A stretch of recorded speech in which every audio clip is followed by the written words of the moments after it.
Juan Carlos.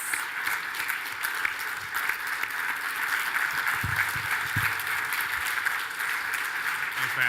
Awesome.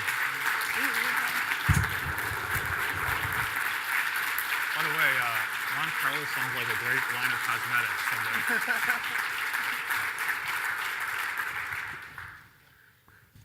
So Juan Carlos and I got to spend a really fun afternoon together in Tucson with Donlin, one of our colleagues, filming that video.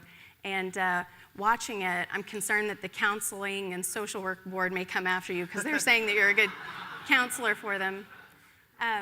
So let's just talk a little bit about how you got started doing this, what inspired you. Well, both of my grandfathers are veterans, so I come from a military family. Bringing that into play for my life has been really important to help veterans, and not only veterans, but veteran families and the homeless in general. A lot of homeless people are veterans, a lot of them that I've met.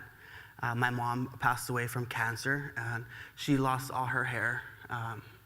And so that was my calling, to help people look good and feel good. I know that haircuts are a big part of military culture, so bringing that to them is something that, one, I'll never forget, and two, that I'll keep doing. So you do this at a park in Tucson, and you also do it primarily now at Camp Bravo, where they have the chair for you, and the folks that live there come in and spend their time with you. Tell us what happened when you got a letter from the cosmetology board. I received a phone call from one of the investigators, and she told me that I was under investigation because I'm not allowed to go to the park and help the homeless. And so that really devastated me, and I prayed on it for a whole week straight, and Governor Ducey heard about it. Thankfully, he helped me, and he called it outrageous and wrote a letter to them, and they dismissed it. They dismissed the complaint, and so I'm allowed to do that. And so when we were there visiting with everybody at Camp Bravo, they were all frankly horrified. They said nobody came to give them haircuts before. You're the only guy that does this. So they didn't know where this became a problem, but they're like family to you. Talk a little bit about what it's like to be there. It's amazing. When Doug Ducey wrote this letter for me, I knew I was going to be okay. And I just think that a student should be able to do this and not be scared to go out to the park, or not be scared to help someone that's in need, say if it's in a nursing home, if it's in a child care facility, immigration shelters, kids with the state. I just think that it's amazing that he actually went to bat for me and is still here for me. And I love the veterans so much because my grandparents are both veterans. And so they instilled in me that courage to never give up. That's great. So I want to talk a little bit about your story and what it's taking for you to get compliant with all of these requirements.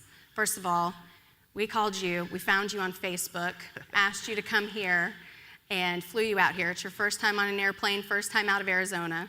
You come here. With the day that we were doing this taping, we were trying to coordinate how this was going to work, and you said, I have to get to my real job, and it takes me an hour and 15 minutes to get there by bus. I don't have a car. And you spend your free time trying to help these guys. You're also in school, working on your license.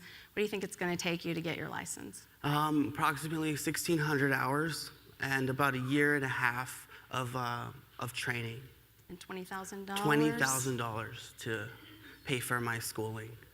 I found it outrageous, absurd that us as hairdressers, we have to go through more rigorous training and pay more money than it would to become an EMT and do trachs on the side of the road. And I was like, wow, it's like, it's crazy. Like, I just want to do hair, and yeah, it's I kind of found that outrageous, but I got to get my permission slip first. So you have a room full of people here that can go back home and can do things to help people just like you in their districts. Why do you think they should do this? I think that lawmakers should allow students to provide charity. Not only students, but licensed individuals in our state are forbidden from going to the parks, going to the VA. If it's not in a licensed salon, it's illegal and against the law. I was going to be charged with charged with a crime for doing this while I was in school.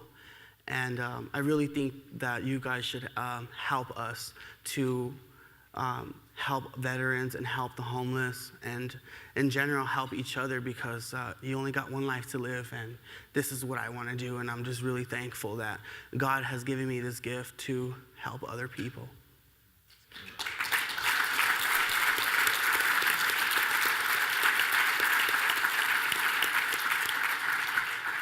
So, last question for you, Representative Coinga. Governor Ducey said this happens all the time in government. And you know this, you see it. Why do you think people should do this? It changes lives. I mean, my daughters, I live in a suburb of Milwaukee, and if my daughter wants to go to the Paul Mitchell School of Beauty, we will find the time, and we will find the money, and we'll make that work. And if the law says it's a year, or 2 years, or 3 years, we will make that work for my daughter. But that girl who lives 5 miles from our house, who's a single mother, and had to drop out of school when she was 15, 16, but knows how to braid hair because her aunt taught her, that she doesn't have the time, she doesn't have the money to go to school. And this is, as conservatives, we should never be afraid of using the word social justice. We should just define what social justice is. And social injustice is when people have skills and they want to bring it to the market, and the government's pushing them down. From a very practical side, I want to encourage you. I know you go to this conference and you're like, this is so clear to me. Let's do this. Let's lower the number of hours for cosmetologists, lower education requirements. You will get rolled if you don't do it right. Cosmetologists, barbers, for right or wrong reasons, they have now gone through this training, and they believe it's unfair for people subsequent to them to do less. There's also an unholy alliance with the schools. The schools make money by giving out haircuts, having them pay for education, and they are also very, very tied in politically for reasons. Before you introduce the bill, make sure you lay a groundwork with your colleagues. Partner with places like Americans for Prosperity that have field offices in your state.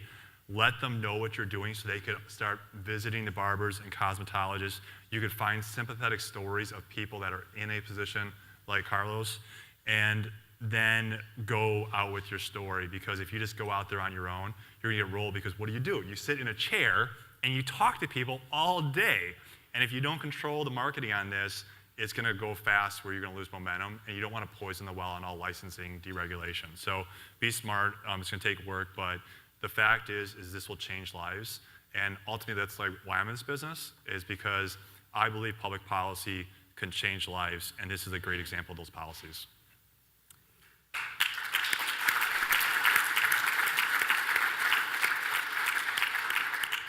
Of course, I'd be remiss if I didn't say FGA will help show up too, in addition. So of course, just take that with you. I want to thank Juan Carlos for taking this trip all the way across the continent to be with us for lunch today, and thank Representative Coinga for joining us also.